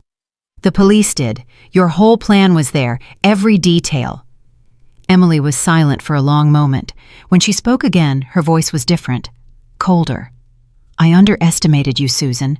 That seems to be my recurring mistake. Yes, it is. Well, it will not happen again. Emily reached behind her back. Susan saw the gun before it cleared the waistband. She moved faster than she thought possible, threw herself sideways behind a concrete pillar as the first shot rang out. The bullet sparked off the metal just inches from her head. You think you can hide, Emily screamed. You think your snipers can save you. I will kill you before they even pull their triggers. Another shot. Another miss. Susan was scrambling, moving from cover to cover, heart pounding. She heard shouting in the distance. The backup was moving in. But Emily was right. They were too far away. Susan pulled the gun from her jacket, the one she had kept hidden despite Davis's objections. She had known it would come to this. Emily, it is over. The police are coming. Then we both die today. I can accept that. Susan peered around the pillar. Emily was walking toward her, gun raised, eyes wild. You know what the funny thing is, Susan? I actually respect you. You are the only person who ever really stopped me. It does not have to end like this. Yes, it does. One way or another, it was always going to end like this. Emily raised her gun. Susan fired first. The shot hit Emily in the shoulder. She staggered but did not fall. Her gun went off the bullet, tearing through Susan's side. Pain exploded through her body. Susan fell against the pillar, clutching her wound. Emily was laughing, blood running down her arm, gun still raised. Not bad for an old woman. Neither are you. Emily took aim again. A shot rang out from somewhere behind her. Then another, then another. Emily's body jerked. She looked down at the blood spreading across her chest, looked up at Susan. Guess your backup got here after all. She collapsed.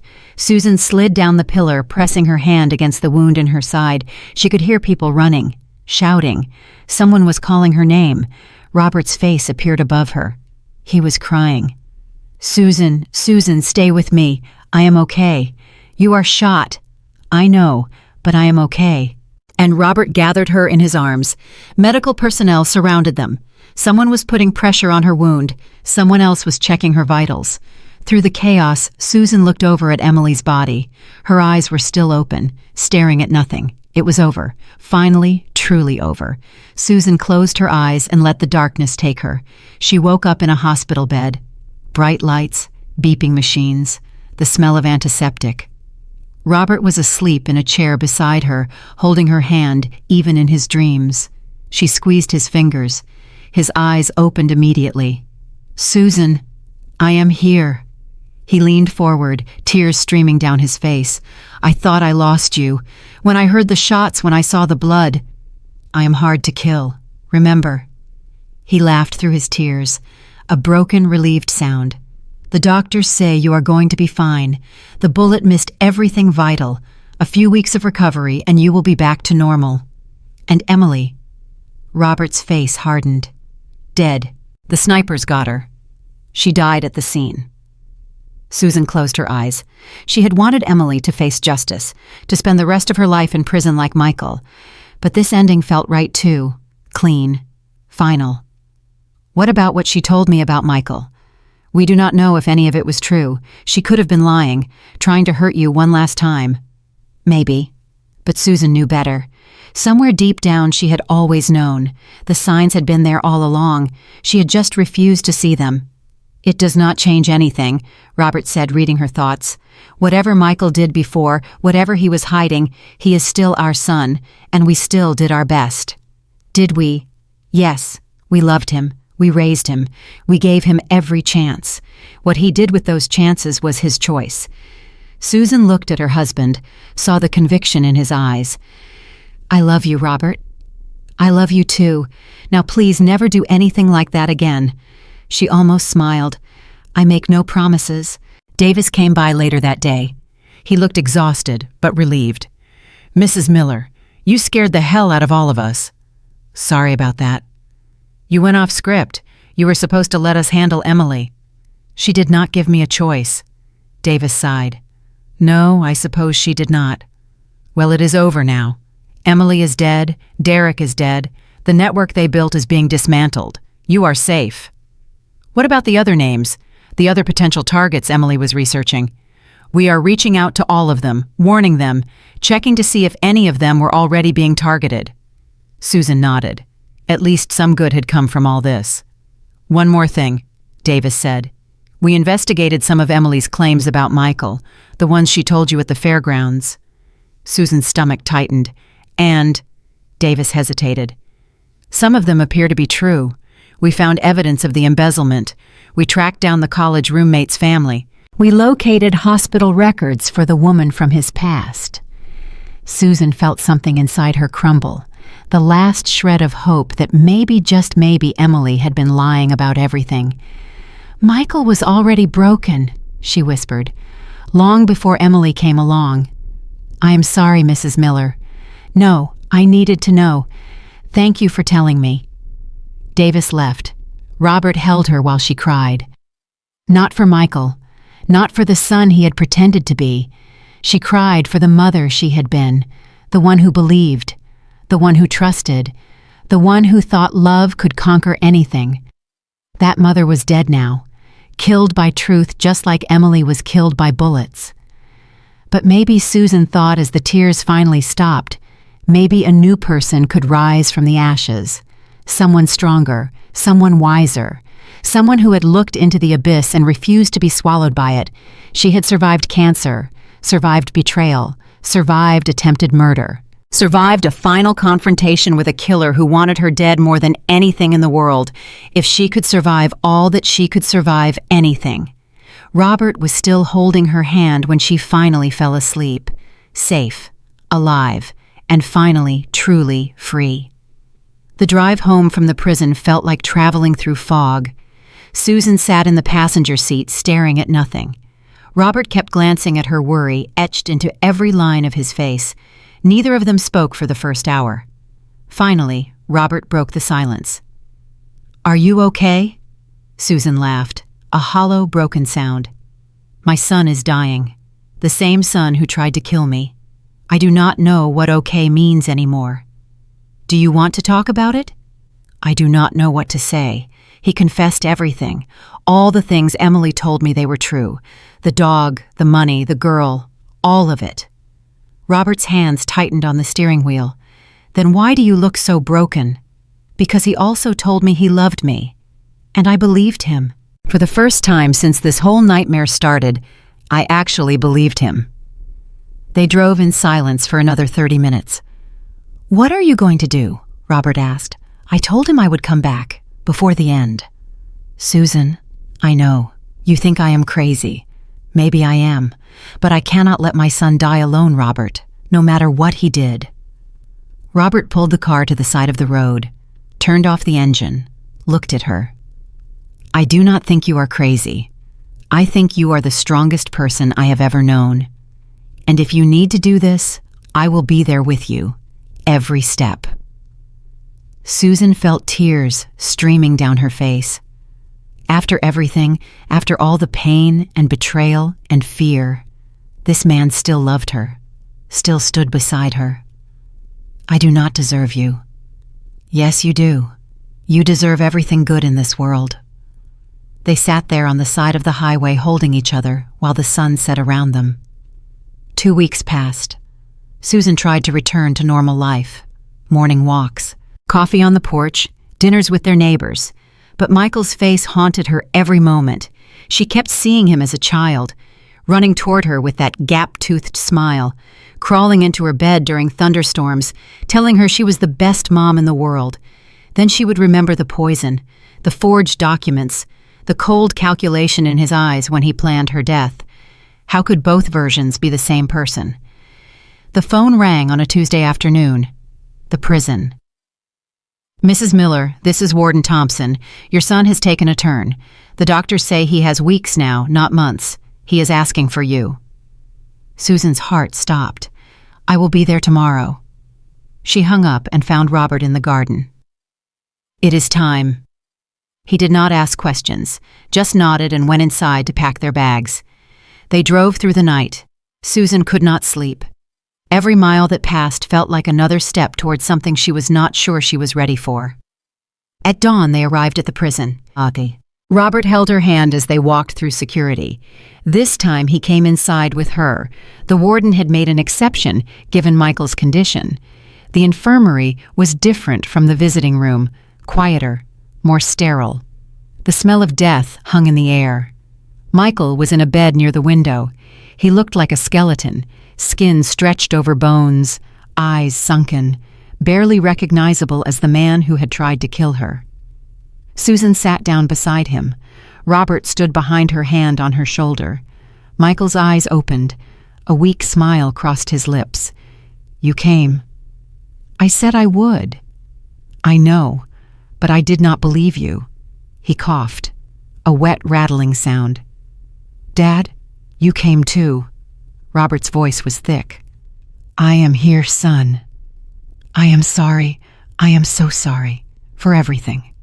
Robert did not respond. Susan knew he was struggling. 43 years of memories fighting against the betrayal. I have something for you, Michael whispered. Something I should have given you a long time ago. He reached under his pillow with trembling hands, pulled out a small USB drive. What is this? Evidence. Everything I know about Emily's network. Names, dates, bank accounts, other targets she was planning to hit after us. Susan stared at the drive. Why? Because I want to do one good thing before I die. One thing that actually helps someone. Davis should have this. There are people out there who are going to end up like you. Maybe this can stop it. Susan took the drive. It felt heavy in her hand, heavy with secrets and guilt, and something that might have been redemption. Why did you not give this to the police before? Because I was selfish. Because I was afraid it would add years to my sentence. Because I did not care about anyone but myself. He paused, struggling for breath. But dying changes things. When you know the end is coming, you start thinking about what kind of person you really were. And I do not like what I see. Susan felt something crack inside her. A wall she had built to protect herself from this exact moment. Michael, you do not have to forgive me, Mom. I know I do not deserve it. I just needed you to know that somewhere inside the monster, there was still a part of me that loved you, that wished things could have been different. Tears were running down Susan's face. She did not try to stop them. I wish that too. Michael reached for her hand. His grip was weak, fragile, the hand of a dying man. Will you stay until the end? Susan looked at Robert, saw the conflict in his eyes, the pain. Then she looked at her son, at the broken shell of the boy she had raised, the monster who had tried to destroy her, the human being who was about to die. Yes, I will stay. The next 3 weeks were the hardest of Susan's life. She and Robert moved into a motel near the prison. Every day they visited Michael, watched him fade a little more. Listened to his stories, his regrets, his confessions. Some days he was lucid, sharp, almost like the son she remembered from before Emily. Do you remember teaching me to ride a bike? He asked one afternoon. I was so scared. I kept falling. You must have picked me up 100 times. 200, Susan said. But who was counting? He smiled, a ghost of the smile he used to have. You never gave up on me, even when I wanted to quit. That is what mothers do. I wish I had been the son you deserved. Susan squeezed his hand. I wish I had seen the signs sooner. Maybe I could have gotten you help. It would not have mattered. The darkness was always there. Some people are just born wrong. Do you really believe that? Michael was quiet for a long moment. I used to. Now I do not know. Maybe if someone had caught it early before I learned to hide it so well. He trailed off. It does not matter anymore. Other days he was confused, delirious with pain. He would call out for Emily, then scream when he remembered she was dead. He would beg Susan for forgiveness, then curse her in the same breath. Those days were the worst. Robert struggled. Susan could see it breaking him piece by piece. This was the son he had held as a baby, the boy he had taught to throw a football, the man who had become a monster. "I do not know how to feel," Robert admitted one night at the motel. "Part of me wants to grieve. Part of me wants to hate him. Part of me just wants it to be over." All of those feelings are valid. How are you so calm after everything he did to us? Susan looked at her husband, at the man who had been her rock for 43 years. "I am not calm. I am terrified. Every day I sit beside him, and I see the son I loved and the monster who tried to kill me, and I do not know which one is real. Maybe they both are. How do you reconcile that? I do not think I ever will. But I know that if I walk away now, if I let him die alone, I will regret it for the rest of my life." Robert took her hand. "Then we stay. Together." On the 23rd day, Lieutenant Davis called. "Mrs. Miller, the information on that drive, it is incredible. We have identified 12 potential targets Emily was planning to hit. 3 of them were already being groomed by associates she had recruited." Susan felt a weight lift from her shoulders. "You stopped them." "We arrested 5 people connected to her network, saved at least a dozen lives. None of this would have been possible without what Michael gave you." "I will tell him." "One more thing. The DA is considering posthumous recognition for Michael's cooperation. Nothing that changes what he did, but an acknowledgement that he tried to make things right at the end." Susan hung up and went to the prison. Michael was barely conscious when she arrived. The doctor said he had days now, maybe hours. She sat beside him, held his hand. "The police called. The information you gave them, it saved lives. 12 people who would have ended up like us." Michael's eyes flickered open. "Really? Really? You did something good, Michael. Something that mattered." A tear rolled down his cheek. "It does not make up for anything." "No, it does not, but it is something." He squeezed her hand with what little strength he had left. "Mom, yes, I am scared." Susan felt her heart shatter. "I know, baby, I know." "Will you tell me it is going to be okay, even if it is a lie?" She leaned down, kissed his forehead, the same way she had when he was 5 years old and afraid of the dark. "It is going to be okay. I am here. I am not going anywhere. Promise. Promise." Michael closed his eyes. His breathing slowed. Robert came in and sat beside Susan. They stayed like that, the 3 of them, as the hours passed. At 3:47 in the morning, Michael David Miller stopped breathing. Susan held his hand until the warmth faded. Then she finally let go. The funeral was small. Susan had debated whether to have one at all. After everything that had happened, after all the headlines and the trial and the public humiliation who would even come. But in the end, she decided Michael deserved to be buried properly. Whatever he had become, he was still her son. Robert stood beside her at the cemetery. Lieutenant Davis came surprisingly, a few old friends from before everything fell apart, and Tom, the phone repair technician who had saved their lives. "I was not sure if I should come," Tom said after the service, "but I kept thinking about how this whole thing started, in my shop, with that broken phone." "You saved us," Susan said. "Never forget that." "I just wish the story had a different ending." "So do I." That night, Susan and Robert sat on the porch of their cottage by the ocean.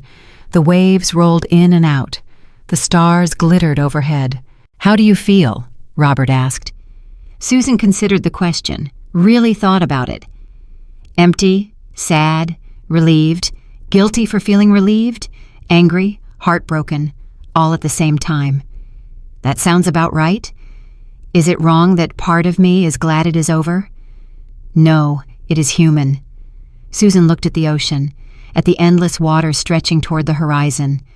"I keep thinking about what Dr. Martha said, about how some people are just broken, about how no amount of love can fix them. Do you believe that? I do not know, but I know I loved Michael with everything I had, and it was not enough. Whatever darkness was inside him, I could not reach it. I could not save him from himself. Robert put his arm around her. You did everything a mother could do. Did I? Sometimes I wonder if I missed signs, if I made excuses, if I looked the other way because it was easier than facing the truth. We all do that. That is what love does. It makes us blind. Susan leaned against him, drew strength from his warmth. What do we do now? We live, we heal, we find a way forward. Just like that. Not just like that. It will take time. It will hurt. There will be days when you cannot get out of bed and days when you feel almost normal. But eventually the good days will outnumber the bad. And one morning you will wake up and realize that the pain is not the first thing you feel anymore. Susan looked at her husband, at the man who had walked through fire beside her. When did you get so wise? About 43 years ago, when I married a woman who taught me what strength really looks like. She kissed him, soft and gentle, full of gratitude and love. I could not have survived this without you. You could have. You are stronger than you know, but I am glad you did not have to. A month passed. Susan started writing. At first, just journaling, processing everything that had happened, but gradually it became something more.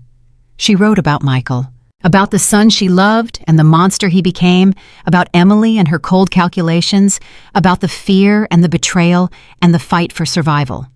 She wrote about Tom, the phone technician, who saw something he could not ignore, about Dr. Parker, who was manipulated into falsifying records, about Lieutenant Davis, who never gave up. She wrote about Robert, about 43 years of marriage, about the love that held them together when everything else fell apart. And she wrote about herself, about the mother who thought love could conquer anything, about the woman who discovered it could not, about the survivor who rose from the ashes. One evening, Robert found her at her desk, typing furiously. What are you working on? Our story, all of it. From the day I took Emily's phone to that repair shop to the day Michael died. Why? Susan stopped typing, looked at him. Because it needs to be told. Because somewhere out there are other parents who are missing the signs. Other families being targeted by predators like Emily. Other people who think they are alone. You want to publish it? I do not know yet, but I want to finish it. I want to make sense of it. I want something good to come from all this pain. Robert read over her shoulder. His eyes moved across the words. It is good. It is really good. You think so? I think you have always had a gift for telling stories. You were a teacher for 38 years. You know how to reach people. Susan saved the document, closed her laptop. Maybe when it is done, I will send it somewhere, see if anyone wants to publish it. I think you should. Even if it means reliving everything, making it public again. Robert sat down across from her. Susan, what happened to us? It was not just our story. It was a warning about trusting the wrong people, about missing the signs of darkness in the people we love, about fighting back when everyone expects you to surrender. You really think it could help someone? I think it already helped 12 people who are alive because of the information Michael gave you. Imagine how many more could be helped by your words. Susan thought about it, about all the sleepless nights, all the fear, all the pain, and about survival, about finding strength she never knew she had, about refusing to be a victim. Okay, I will finish it, and then we will see. 6 months later, Susan held a book in her hands. Her book, their story, published and printed and real. The title was simple, The Broken Phone, a memoir of betrayal, survival, and redemption. Robert was beside her, beaming. It looks beautiful. It feels surreal, like I am holding someone else's life. You are holding your life, the life you fought for, the life you earned. The book launch was small. Their coastal town was not exactly a literary hub, but word spread, reviews came in, and then the messages started, hundreds of them, from parents who had seen signs they ignored, from children who recognized their own darkness, from survivors who thought they were alone. "I thought I was crazy," one woman wrote. "My son was stealing from us, lying to us, manipulating everyone around him. But I kept making excuses because I loved him. Your book made me realize that love is not enough, that sometimes you have to protect yourself." "I was like Michael," a young man confessed. "I could feel the emptiness inside me. I thought there was no hope, but reading your story made me realize I could choose a different path. I am getting help now. Thank you." Susan read every message, every story, every confession. "This is why I wrote it," she told Robert one night. "Not for revenge, not for closure, for this, for the people who needed to hear that they were not alone. You did something incredible, Susan. We did. None of this would have happened without you." Robert kissed her forehead. "We make a good team. The best." A year after Michael's death, Susan and Robert celebrated their 45th wedding anniversary. Not with a big party, not with fanfare, just the two of them on the beach watching the sunset. 45 years, Robert said. "Can you believe it? Some days it feels like a lifetime. Other days it feels like we just met. If you could go back knowing everything that would happen, would you still marry me?" Susan did not hesitate. In a heartbeat, every trial, every triumph, every moment of joy and pain, I would do it all again. Even Michael. Susan was quiet for a moment. Even Michael, because he was part of our story, the good and the bad, and without him, we would not be who we are today. Who are we today? Susan looked at the man she loved, at the life they had built from the ashes of the one that burned down. We are survivors. We are warriors. We are proof that love can endure anything. Robert took her hand. "I like that." "So do I."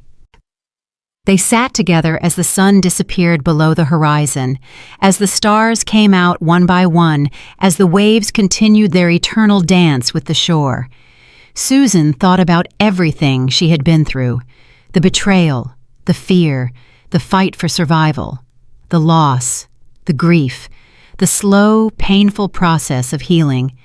And she thought about what she had gained: strength she never knew she possessed, wisdom born from suffering, a love that had been tested by fire and emerged stronger than ever. "Robert, yes, thank you." For what? For never giving up on me, for standing beside me when I wanted to run, for loving me even when I was broken. Robert squeezed her hand. "That is what marriage is, Susan, for better or worse, in sickness and in health, till death do us part." We almost had the death part. Almost, but we did not. And that is what matters. Susan smiled, a real smile, the kind that came from somewhere deep inside, from a place she thought had been destroyed forever. "I love you, Robert Miller." "I love you too, Susan Miller." They sat in silence, watching the stars. Finally, Susan spoke. "You know what I realized through all of this?" "What?" "That the darkest moments do not define us. The choices we make after the darkness, that is who we really are." "What choices did you make?" Susan thought about it. "I chose to fight when everyone expected me to surrender. I chose to find the truth when it would have been easier to stay blind. I chose to face my son one last time when I could have let him die alone. I chose to write our story when I could have buried it forever. And now I choose to live, really live, not just survive, not just endure, but to find joy and meaning and purpose in whatever time we have left." Robert nodded. "That sounds like a good choice." "It is the only choice." Susan stood up, reached out her hand. "Come on, let us go home." Robert took her hand, let her pull him to his feet. They walked along the beach together, leaving footprints in the sand. Behind them, the tide came in, washing the prints away. But the memories remained, the lessons learned, the love that survived. Susan Miller had been betrayed by her own son, poisoned, hunted, nearly killed by the child she raised with everything she had. But she did not break. She did not give up. She did not let the darkness consume her. She fought back. She survived. She found redemption in the ashes of her destroyed life. And in the end, she discovered something more powerful than betrayal, more enduring than pain, more precious than anything money could buy. She discovered that a mother's love, even when shattered, can still illuminate the darkest corners of the human heart. She discovered that survival is not about avoiding pain, but about finding the courage to keep going when the pain becomes unbearable. And she discovered that the people who underestimate you, the people who think they can destroy you, the people who see only weakness when they look at your age, your kindness, your trust, those are the people who will never see you coming when you rise from the ashes to claim your victory. Susan Miller was 67 years old, a retired teacher, a cancer survivor, a mother who had buried her only child, and she was stronger than she had ever been in her entire life. Because strength does not come from an easy life. It comes from the battles you win when everyone expects you to lose. It comes from standing up when everything pushes you down. It comes from loving even after your heart has been shattered. And it comes from knowing with absolute certainty that no matter what the world throws at you, you will survive, you will fight, you will win. That was Susan Miller's truth. That was her victory, and no one could ever take it from her.